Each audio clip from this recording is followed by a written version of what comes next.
So that is, we have to prove that the subspace of a separable Hilbert space is separable. For that we have to prove two ways to prove this.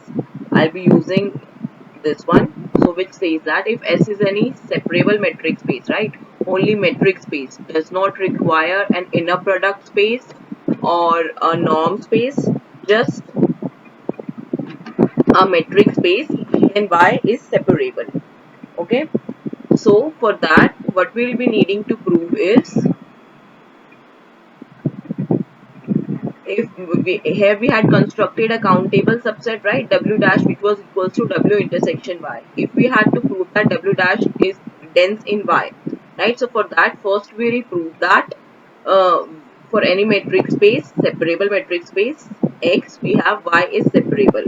So there are two proofs. I'll be starting with this. So for that, let Dx be a countable dense set in X, right? So if Dx is a countable dense set in X, then for each X, countable dense set का मतलब क्या है? Here we have taken D is the subscript X to denote that it is a dense set in X, and this is the set of Xk, K belongings to N, right? Indices are for N, so therefore it is countable. So we are using the Dx is a countable dense set in X. Then for each K, we can have points Yk, where j is from 1, 2 and up to so on and in Y, such that this equation 1 holds. This equation 1 is nothing but for each xk, right, her since x dx जो है dense है x की x में, so therefore हर एक for each epsilon हमारे for each xk हमारे पास points मिल जाएंगे y के j, such that equation 1 holds. Equation 1 क्या कहती है? D of y k j comma xk is less than distance of xk comma y plus 1 upon j, right? That is distance of the points xk, y k j and this distance of the set y from xk, right? We are relating these, this can be related, right? This equation 1 is easily solved. So for that, what is distance of xky? That is nothing but infimum of all these distances of xk, where xk and yk, where yk belongs to y, right? So this d of ykj is less than equals to distance of xky plus 1 by j. 1 by j कहाँ से आया? Accountability से हमने ये distance लिया है, right? 1 by j, for j is equals to 1 by n, right? So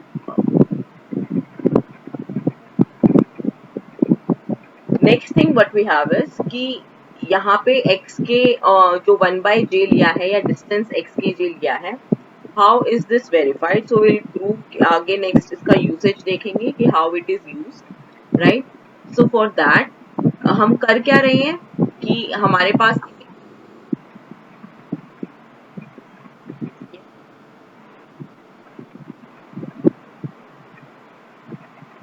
बोलो ma'am ma'am ये जो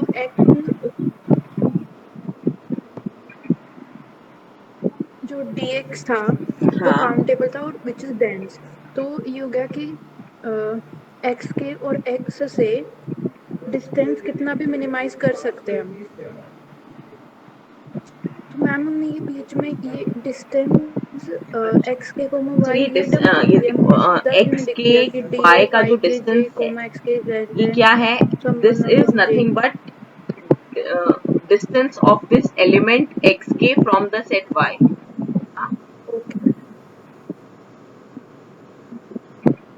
okay ma'am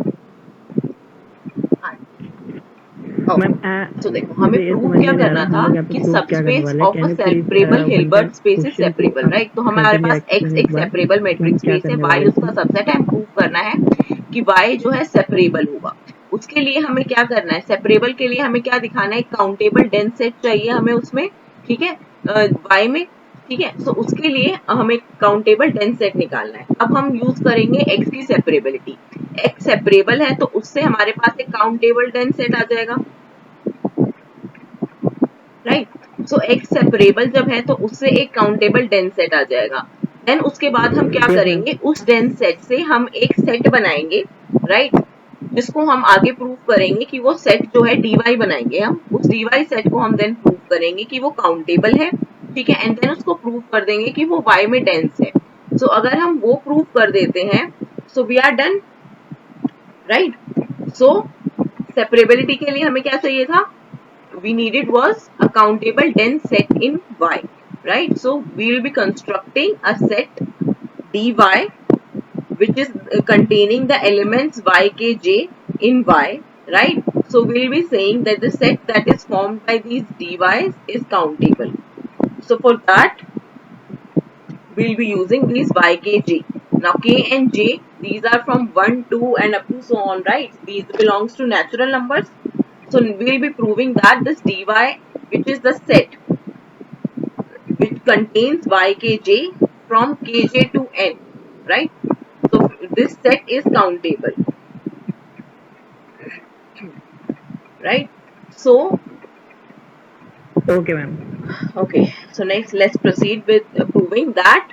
Now equation 1 holds, so we have to prove that this dy, which is the set of yk kj belongs to n, is countable.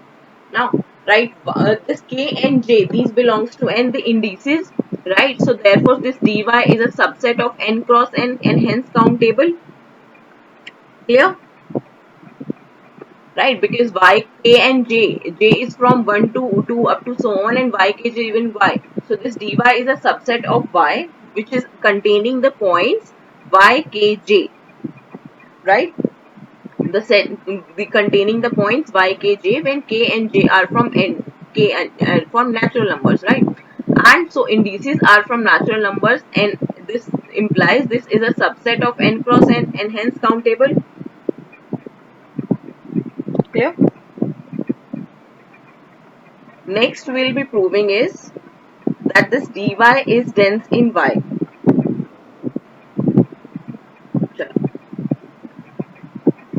Any doubt in this? Yes, ma'am. अच्छा, देखो ये k and j, k क्या था, k was in index belongings to natural numbers, right? So k और j जो है ये दोनों के दोनों natural numbers में belong कर रहे हैं, indices, right? So therefore ये जो set आएगा k j का element y k j, that would be a subset of n cross n ना, and n cross n का subset है, therefore countable elements होंगे उसमें। indices का set जो है kj, that is a subset of n cross n, and n cross n, right, countable elements होते हैं, right? So we'll be now be proving कि dy जो है that is dense in Y. To prove that dy is dense in Y, what we'll be using is, prove करने के लिए हमें क्या करना होता है, either तो हम prove कर सकते हैं कि dy का closure, right? So dy का closure is equals to y, either तो हम ये right, either तो हम ये लिख सकते हैं, और next definition, या so closure equal आ जाता है, so या तो हम ये definition लिख सकते हैं, या फिर हम क्या बोल सकते हैं, if dy is dense in x, so denseness की definition से what we have is that for each y belongings to y, right, for every y belongings to y, there would exist an element xk in dy, right? There would exist an element ykj in this case. So there would exist an element ykj in dy such that this d of x comma y, this d of y comma ykj, this is less than epsilon. This is the definition of denseness, right? If dy closure is equals to y, that means for every y in y, there exists ykj in dy such that this equation holds d of ykj is less than epsilon. Clear?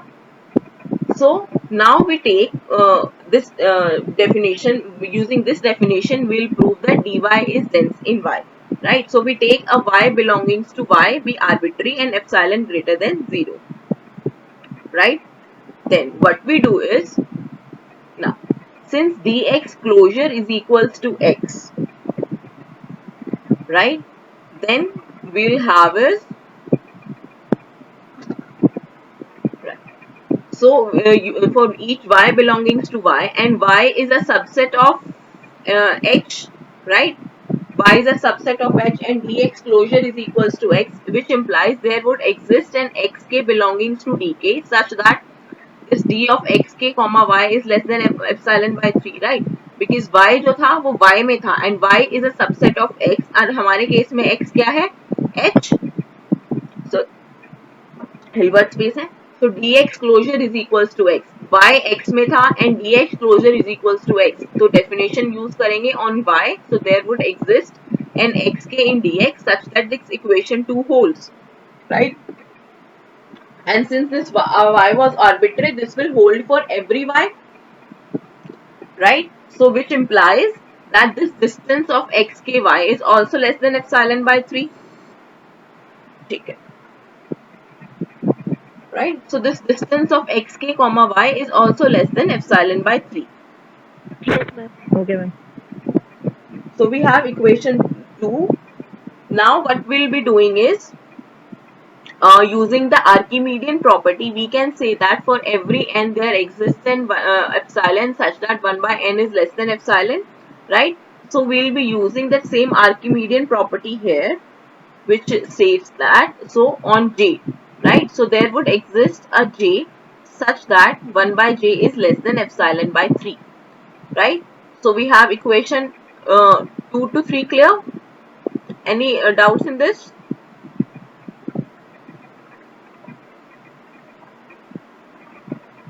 Right. So distance of xk comma y is less than epsilon by 3 and by Archimedean property there would exist a j such that 1 by j is less than epsilon by 3. Right.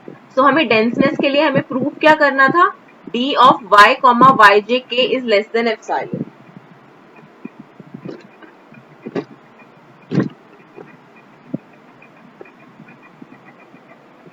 ठीक है. So d of y commaykj, this is nothing but by using triangular inequality. हाँ. So by triangular inequality, this is nothing but d of y comma xk. This is less than equals to d of y comma xk plus d of xk comma ykg, right?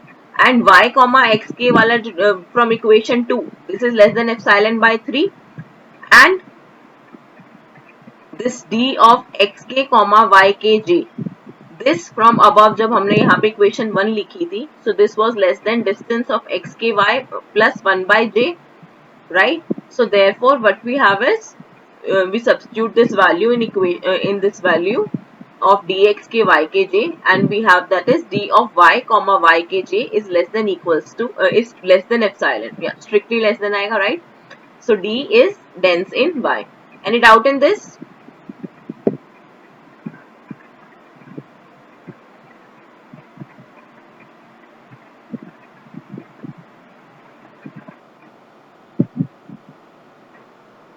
हाँ, ये strictly inequality है.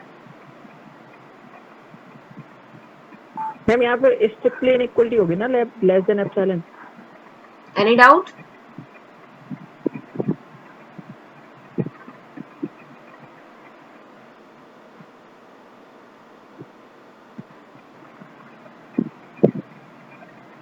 Equation. अच्छा. See, equation first में हम क्या कह रहे हैं? d of y k j comma x j is less than distance of x k y plus 1 by j. Now distance of x k y क्या होता है? That is infimum of all these distances.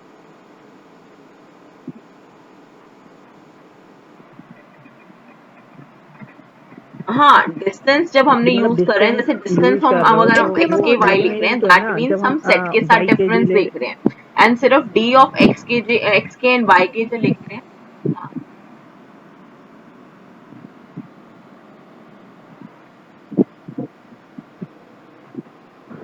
मैं ये कह रहा था कि आप डी इक्वेशन 1 में डी और डी आई एस सी मतलब डिस्टेंस यूज कर रहे हो, तो ये जो डिस्टेंस है वो आप बाई के रेस्पेक्टिव में कर रहे हो, एंड जो डी है वो बाई के distance would be nothing but infimum of all these distances of xk, y, right? So ये डिस्टेंस की डेफिनेशन से इक्वेशन में हो जाएगी.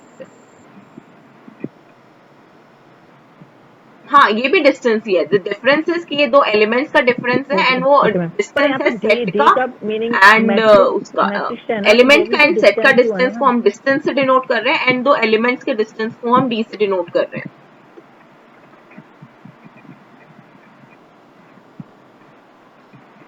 ठीक है, एनी अदर डाउट?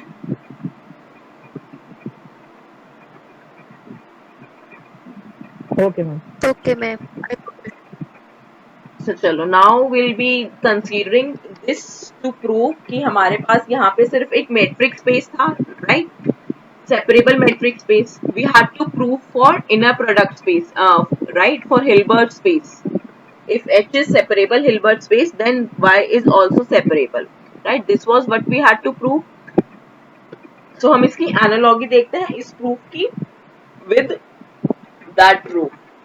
So उस सेट में हमारे पास क्या आया था कि since H जो है separable था तो W closure is equals to H where W was a countable set, right? उससे देन हमने एक W dash निकाला था, W dash को हमने डिफाइन किया था W intersection Y and we had already proved कि ये W dash जो है काउंटेबल है. हमें प्रूव क्या करना था कि W dash is equals to Y है, right? W dash closure is equals to Y tense में है. So यहाँ पे जो dx आएगा, एनालॉजी अगर देखें तो dx जो है काउंटेबल डेंस सेट इन x है, so dx जो है वो w है, राइट? एंड x जो है हमारे पास that is the space h and these points y के j जो हम पॉइंट्स ले रहे हैं such that this equation holds. Then उसके बाद हमने dy सेट बनाया था. dy सेट क्या था? y के j, ये k इंडेक्स जो है इसमें वो सेम है जो w में इंडेक्स था and elements are in y, right? So ये के इंडेक्स सेम है y के j का and dy. So right, so dy जो है वो डिनोट क्या करेगा? w डैश को, राइट? w के एलिमेंट्स इंटरसेक्शन y के एलिमेंट्स y के j. क्लियर है ये?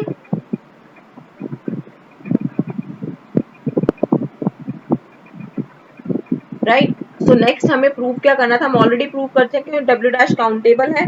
रेस्ट हमें प्रूव क्या करना है सिर्फ कि w डैश जो है दैट इज डेंस. तो हमें प्रूव क्या करना है कि w dash is dense in y, right? So उसके लिए हम वही एप्सिलॉन डेल्टा वाली डेफिनेशन यूज करेंगे. Yes ma'am. अब यहाँ पे जो y बिलोंगिंग्स टू y था, right, that is contained in x and यहाँ पे हमारे पास x क्या है? The set h, right? And dx closure is equals to x. That means w closure is equals to h and w closure is equals to h. That means हमारे पास एक x के है element that is in w, right? अब ये w में element है, dx हमारा set जो है वो w है. So x के एलिमेंट जो हमारा w में है such that this equation holds dxy is less than epsilon by 3. Is it clear? Right? So therefore we can write this equation as then equation 2 के बाद this distance of x k comma y less than epsilon by 3. ये भी already given है, right?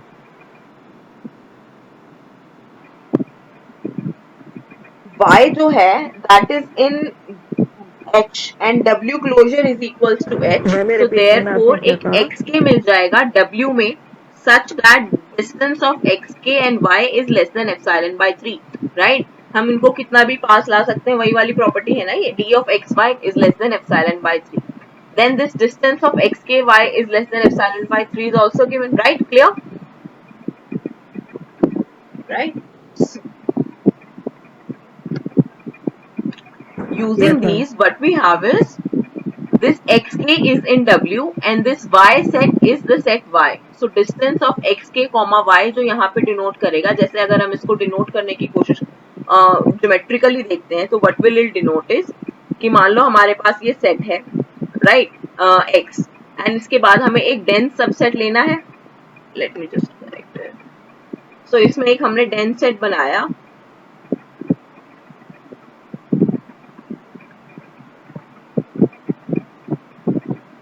ये set बनाया पूरा x. Then हमें क्या गिवन है कि उसके पास एक डेंस सेट है. सो मान लिया ये हमने एक डेंस सेट बना दिया इसमें w, right? Then what we are saying is कि हर एक x के लिए ये h स्पेस है, ये w स्पेस है. So what we are saying is अगर इसमें हम कोई h का सबस्पेस h का सबसेट लेते हैं y, राइट? सो अगर हमने कोई एक सबसेट लिया है y, सो हमेशा हमें एक x के मिल जाएगा w में such that इनका जो डिस्टेंस है x के y का that is less than epsilon by 3. Clear है?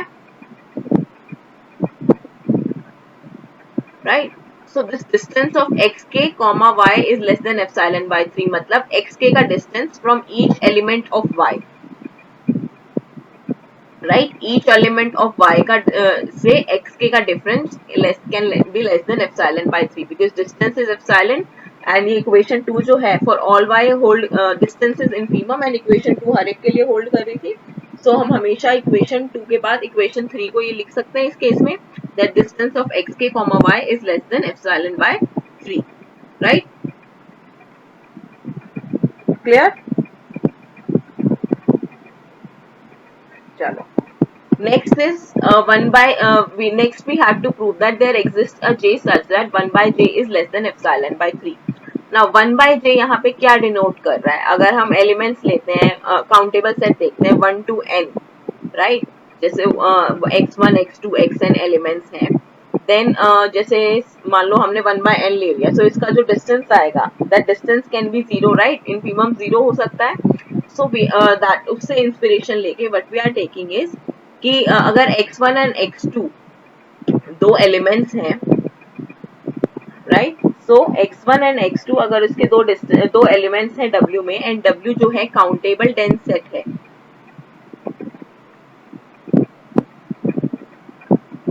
ये लॉजिक समझ आया था कि there exist j such that 1 by j is less than epsilon by 3, राइट? सो ये कहां से आया था कि काउंटेबल डेंस सबसेट है. सो देयरफॉर अगर x1 एंड x2 दो पॉइंट्स हैं इन W, सो इनके बीच का डिफरेंस को हम मिनिमाइज कर सकते हैं, राइट? हमेशा डेंस सबसेट है, काउंटेबल है.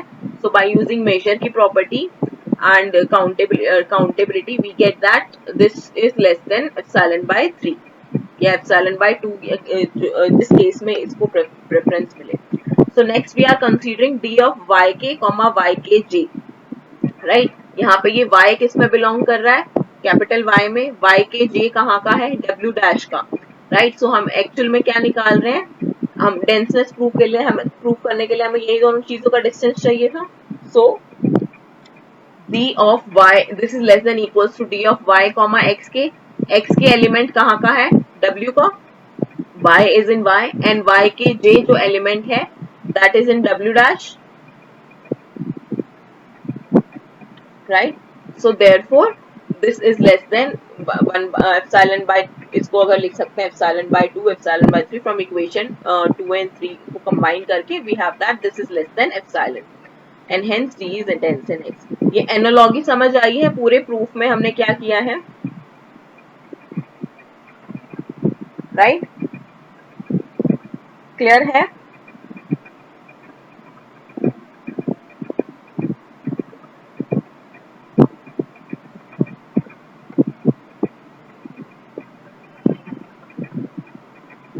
चलो देन हमने क्या किया है, एक सेट लिया था W डैश बनाया उससे, राइट? क्लियर है? सो W डैश को हमने दिखा दिया कि काउंटेबल डेंस सबसेट है in Y, so therefore this is separable. Next we had to prove was if this is clear let's proceed to next section, right? The section where we had left off. We'll be doing today the direct sums. Last time हमने orthogonality की थी, right? Orthogonality theorem. So today we'll be doing direct sums as we have already studied in previous undergraduate courses. This इसका जो undergraduate courses में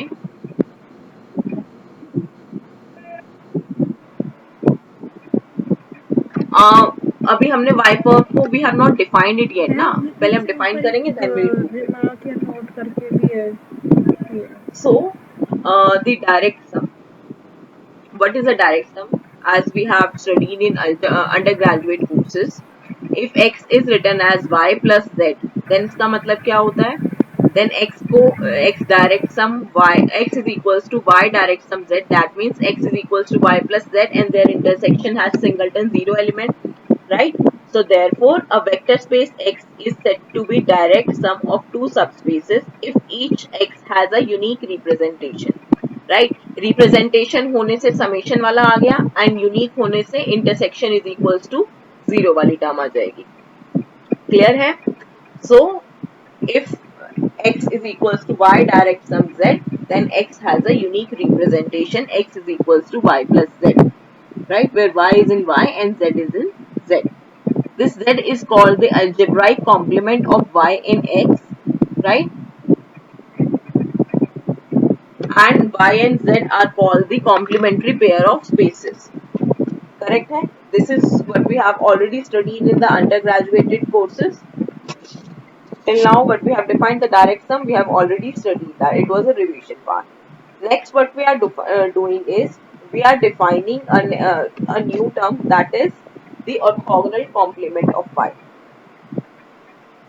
Right? So let y be a subspace of an Hilbert space H, then the orthogonal complement of Yes, y, ma'am. y per, which is the set of all those z belongings to H, such that z is orthogonal to y. Right? So that means वो सारे elements space के H space के elements जो कि orthogonal है पूरे set y को, z is orthogonal to y, that means every element के साथ orthogonal है, that is in a product of z comma y is 0 for every y belongings to y, right? That is हमारे पास ये orthogonal complement क्या है? The orthogonal complement is the set of all vectors orthogonal to y. Clear? चलो, then यहाँ से आ जाएगा easily y पर is non empty because 0 जो है always belong करेगा y पर में, right? So ये वाला जो note था that y perp is non-empty where y is a complete space, we have we proved this because in a product of 0 with every vector is 0, so therefore 0 is perpendicular to every vector of, Yes, ma'am. correct? So y perp is non-empty because 0 belongs to y perp. Clear? चलो, next let's proceed to next theorem.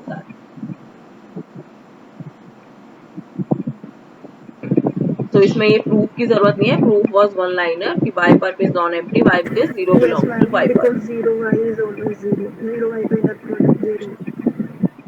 Let's proceed now.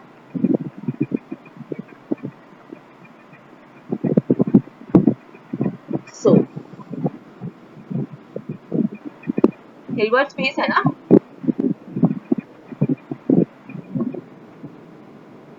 Ma'am complete subspace को क्या use? अच्छा अच्छा, अगर हम y ले रहे हैं कोई सब एलिमेंट y में, then in a ma'am product of 0 zero comma हमने y कैसे क्या बताया, होगा? Zero 0 always belongs to, always, right? कैसे होगा? That means 0 is perpendicular to y for every y, right? Because in a product of 0 comma y हमेशा 0 के equal है, 0 belongs to y पर हमेशा हो जाएगा.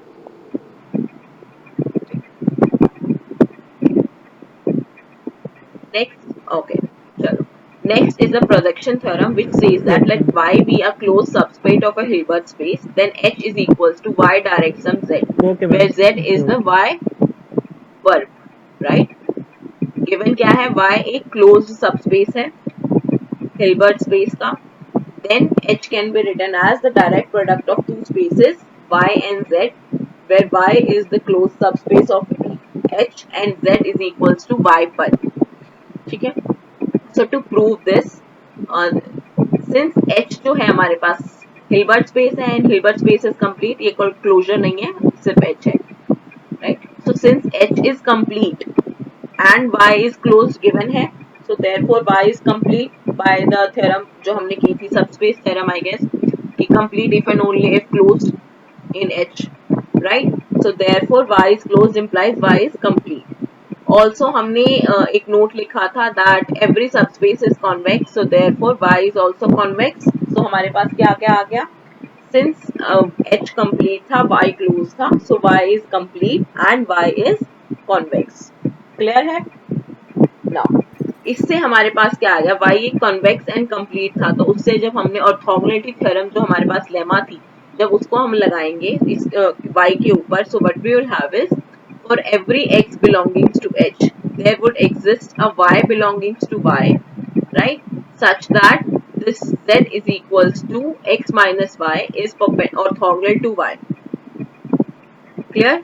for every x there would exist a y such that z is equals to x minus y is orthogonal to y. Lemma थी जो orthogonality वाली यूज की है हमने. Clear. Now z is equals to x minus y था तो यहाँ से x को क्या लिख सकते हैं y plus z, right, where this y is in y and z कहाँ पे belong करेगा y परत में, right. So therefore x can be written as sum of y plus z elements where y is in y and z is in z where z is equals to y per, right. So that means x set जो space है उसको हम as a sum of लिख सकते हैं two spaces y and z, right. अब हमें सिर्फ यूनिक रिप्रेजेंटेशन दिखाना है. एडिशन हम ऑलरेडी दिखा चुके हैं, हम दिखाना है इनका इंटरसेक्शन इज 0, राइट. सो हमने यहाँ पे दिखाया h is equals to y plus z. Remaining हमारे पास है शो करना y intersection z is equals to singleton 0, right. So उसके लिए हम दिखाएंगे uniqueness. So let if possible x is equals to y plus z लिख सकते हैं, राइट. एंड x को y1 प्लस z1 भी लिख सकते हैं where y and y1 y में है एंड z1 जो है y पर में, right. So therefore y plus z is equals to y1 plus z1. y1 को एंड y को एक साइड एंड z1 को दूसरे एक साइड रखेंगे. So we have y minus y1 is equals to z minus z1. Now y and y1 दोनों elements थे y के एंड z1 दोनों एलिमेंट्स थे y z के. Therefore this y minus y1 this would belongs to y and z minus z1 belongs to y पर, but this y minus y1 जो है वो z minus z1 के equal था. So therefore y minus y1 क्या आ गया, this belongs to this intersection of y and y पर. Clear है.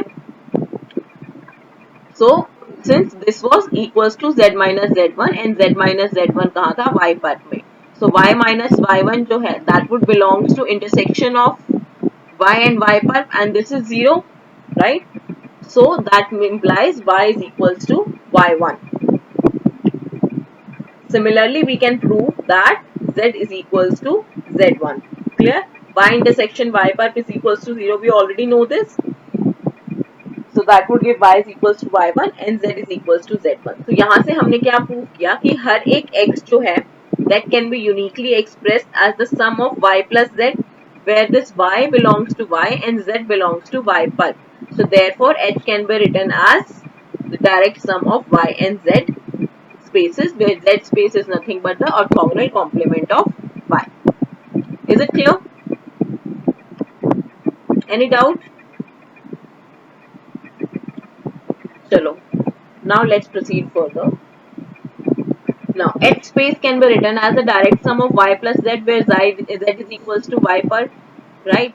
So therefore for every x we have this representation x is equals to y plus z where y belongs to y and z belongs to y per, right. ये अभी हमने ऊपर देखा है direct sum की property से. Then y को हम बोलेंगे that is called the orthogonal projection of x on y, right. So orthogonal projection of y, x क्या था y plus z and y is called the orthogonal projection of x on y, right. So इसको define कैसे करते हैं orthogonal projection के लिए. What we do is we define a mapping P from h to y, right. P is a mapping that sends h to y where x to y, right. h का element है h and y जो है that is in y given by px is equals to y, right. So then P is called the orthogonal projection. अब यहाँ पे P जो है ये एक्चुअल में मैपिंग क्या आ रही है P of x, right. So P of x क्या था y plus z लिख सकते हैं each x को, right. So each x को हमने लिखा P of y plus z. Mapping क्या कर रही है that should give goes to y, right. So P of y plus z is equals to y. ये मैपिंग आ रही है, इस मैपिंग को हम बोल रहे हैं this is the orthogonal projection mapping. Clear?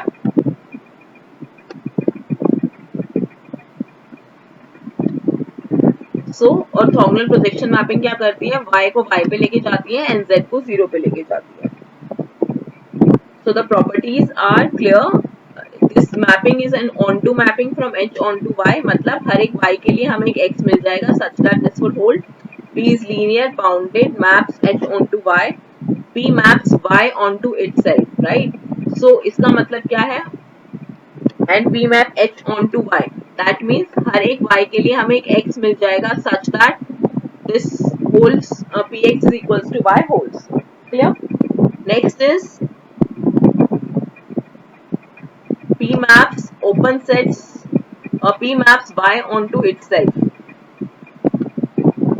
right? That means it can be shown from here, p maps y onto itself, क्योंकि y का एलिमेंट है, that means अगर हम z को 0 ले लेंगे तो p of y would be y, right? So y p maps y onto itself, ये clear है. Then p maps z is equals to y पर onto 0, that is also clear, क्योंकि यहाँ पे अगर हम y को 0 ले लेंगे so p of z would be equals to nothing but 0. So ये z पर को जो है 0 पे मैप करती है onto mapping, right? Next is p is idempotent. Idempotent मतलब p square is equals to p. If for that let us consider p square of x, right? The p square of x would be nothing but p of px, right? So p of px क्या था, p of x is y plus z, so px को क्या हम लिख सकते हैं, p of y plus z, correct? And p of y plus z is nothing but y, right? So इसके ऊपर जब हम एक बार और p लगाएंगे that would be p of x, so p of y plus z is equals to p of y, and y को p जो है y पे मैप करता है onto mapping, so p of y is equals to y. Clear? So that means this p map is idempotent map. Clear? So the p restricted to y is the identity operator on y. This is a very important thing that will be used in linear algebra also, and it is also a very important topic in your net also. These properties and this definition of orthogonal projection, this is very important for further studies also, right?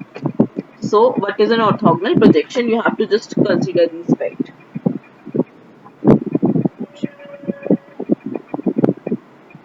Now let us proceed to the example. Yes, ma'am. Any doubt in this?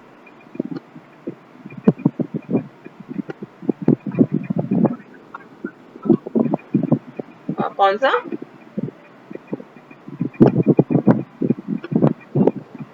Fifth, that means p maps z is equals to y पर onto 0. चलो, अगर हम z element ले रहे हैं y पर का, that means हमारे पास क्या है, अगर हम x को ले रहे हैं, x is in z x, तो x को लिख सकते हैं y plus z and p of x is equals to y. अभी तक ये मैपिंग है, right? So अगर हम y पर का एलिमेंट ले रहे हैं, that means हम x is equals to y plus z जब लिखते हैं तो उसमें y को 0 ले रहे हैं. So अगर y को 0 ले लेंगे तो एलिमेंट हमारे पास क्या आएगा, z का एलिमेंट आएगा x is equals to z, right? So if we take y is equals to 0, what we would have is x is equals to z and p of x would be equals to nothing but 0. Clear है? So y is equals to 0 and x is equals to z in y पर. X is equals to z, that means p of x is equals to p of z, which is equals to y होता है, and y is 0. So therefore जो z है, p जो है that would map y पर onto 0. Is it clear now?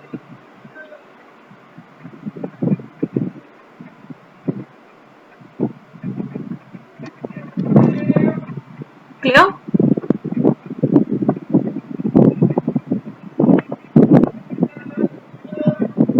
So px is equals to y is the projection mapping जो कि y के एलिमेंट्स को y पे लेके जाता है, z के एलिमेंट्स को 0 पे लेके जाता है, and x के एलिमेंट्स को भी y पे लेके जाता है, right? So px is equals to y is the orthogonal projection. x का अगर हम वैल्यू निकाल रहे हैं, अगर x के ऊपर हम p वैल्यू p फंक्शन निकाल रहे हैं, so that would give value y, right? So therefore this holds. p maps y onto itself and p maps z onto 0. Clear है अब?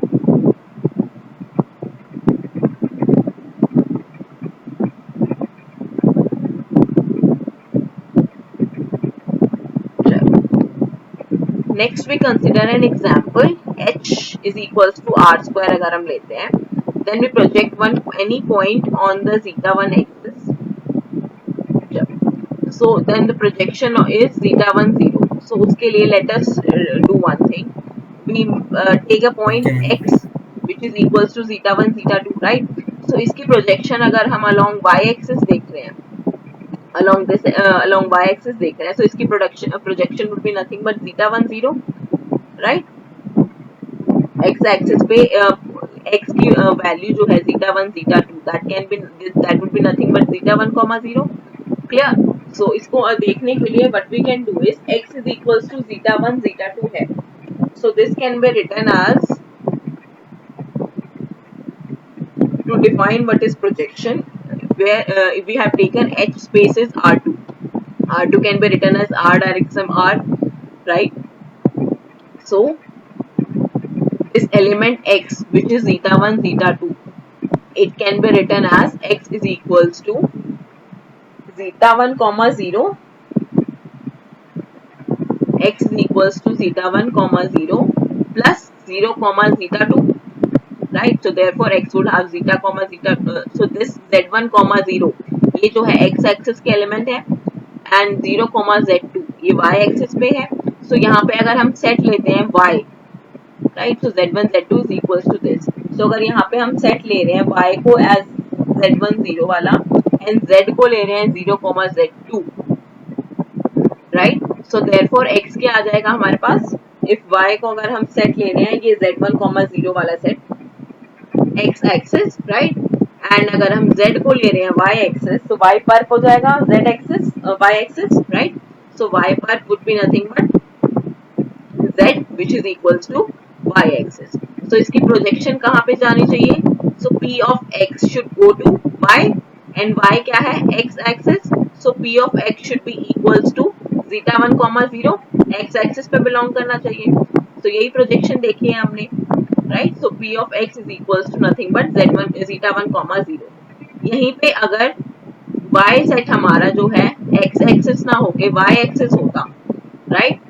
अगर x एक्सिस ना होके y एक्सिस होता तो px में क्या वैल्यू आती, 0 z2, right? So that depends on the set y.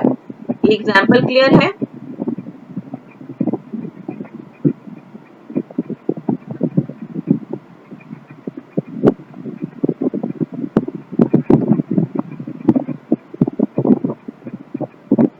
H is equals to r square is the direct sum of r cross r, r plus r, right? Next we are doing is lemma or is result, what you can say, the null space result, which says that the orthogonal complement y per, okay, so the orthogonal next we are doing is a lemma, since that is clear, which says that Yes, ma'am. the orthogonal complement y per of a closed subspace of a Hilbert space is the null space of orthogonal projection. इसका मतलब क्या है कि range of p is equals to y, वो हमने already देख लिया है, p जो है y को y पे मैप करता है, and null space of p that is equals to y पर, राइट? सो इसका प्रूफ जो है वो बहुत इजी है, you can do yourself, one liner proof है बिल्कुल, राइट? सो इसको प्रूव करने में है भी क्या, but we have to do is orthogonal complement आएगा क्या, नल स्पेस. नल स्पेस क्या होता है, null space is the set of all elements जो कि px is equals to 0 जाए, right? So set of all x such that px is equals to 0. So let us just prove it now, one liner proof ही है. So the null space is the set x, right, in the set such of all x in x h such that px is equals to 0, right? So that is the null space. Now px is equals to 0 implies p of x, x क्या था, y plus z, so that implies p of x plus z is equals to y plus z is equals to 0. That means y is equals to 0. So px is equals to 0 implies y is equals to 0, and that would imply null space में क्या आना चाहिए था, x is equals to y plus z. So null space is the set of all elements x in h such that जिसमें y का component 0 हो, right? So x is equals to z आ जाएगा. That means x, वो सारे x h के elements x such that x is equals to z हो रहा है, and z कहाँ पे था, y पर में. So what we have is the null space of P is nothing but the orthogonal projection, this orthogonal complement y पर. Is it clear? right? So any doubt in this?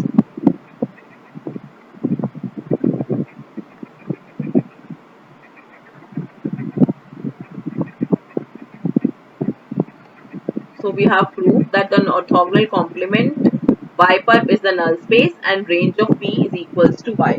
Any doubt in this class? आगे का हम next, okay. So we'll do in the rest of it. We'll do in the next class. If any doubts in this, you can ask Yes, ma'am. now.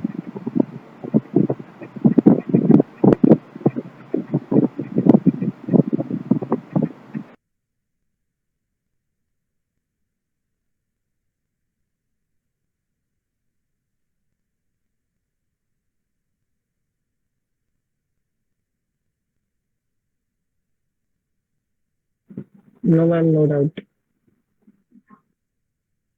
Thank you, ma'am.